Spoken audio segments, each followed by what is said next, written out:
Now, there are many things that I think Dave Rubin says in this one video rejecting socialism that are deeply philosophically flawed, disturbing, and in terms of political science, just laughably wrong. He says, this is a paraphrase, but not far off the precise wording, that it's ridiculous to imagine that we exist to do things for the greater good. That we exist to do things for the greater good is totally antithetical to the purpose of being human.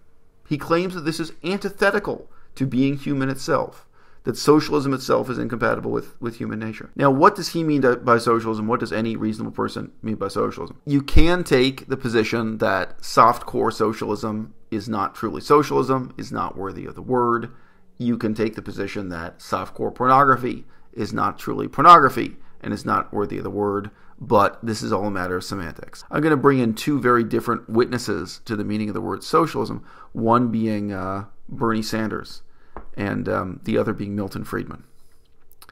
When Bernie Sanders was asked around 2015 to 2016 which country he considered a model of socialism for the United States to emulate, or what he meant by socialism when he said he wanted the United States to be more socialist, he said Denmark.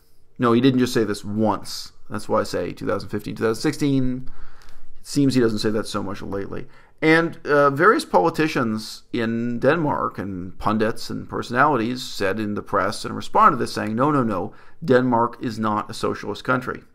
Now, there is a sense in which we can all agree Denmark is not a socialist country, and there's also a sense in which we all know exactly what Bernie Sanders is talking about from an American perspective in pointing to Denmark as a country that has higher rates of taxation, dramatically better social services in terms of healthcare for the poor, employment services, what have you, and as providing a working model for the sort of hybrid economy that Bernie Sanders thinks of when he uses the word socialism positively.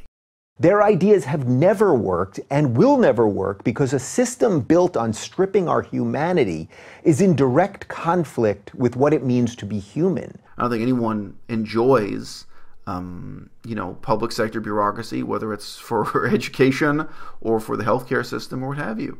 But we know that if we give up on this, if we give up on the struggle to have, a democratic, transparent public education and public healthcare system that is indeed pursuing the greater good, pursuing, exactly what he rails against. If we give up on that, then we will live in a society where access to education is based on the ability to pay.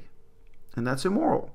We will live in a society where access to healthcare is based on the ability to pay, where some people will get treatment and some people will not, on the basis of their ability to pay. Though what they're not telling you is that the greater good is usually for the tiny minority in the elite protected class. This depiction of the greater good as something that's unknowable, something that's overly abstract, and something that ineluctably leads to tyranny is a false fact. All around the world, it's thanks to governments, it's thanks to socialism that poor people can access education and can get into their jobs, be they humble or great, that they have a level of knowledge of science, and they're able to play a dynamic role in our society and our economy that they would not have if we lived in a society where access to education were entirely based on their ability to pay, or entirely operated as a for-profit affair. I don't think Dave Rubin has a single thought in his head when he puts together videos like this.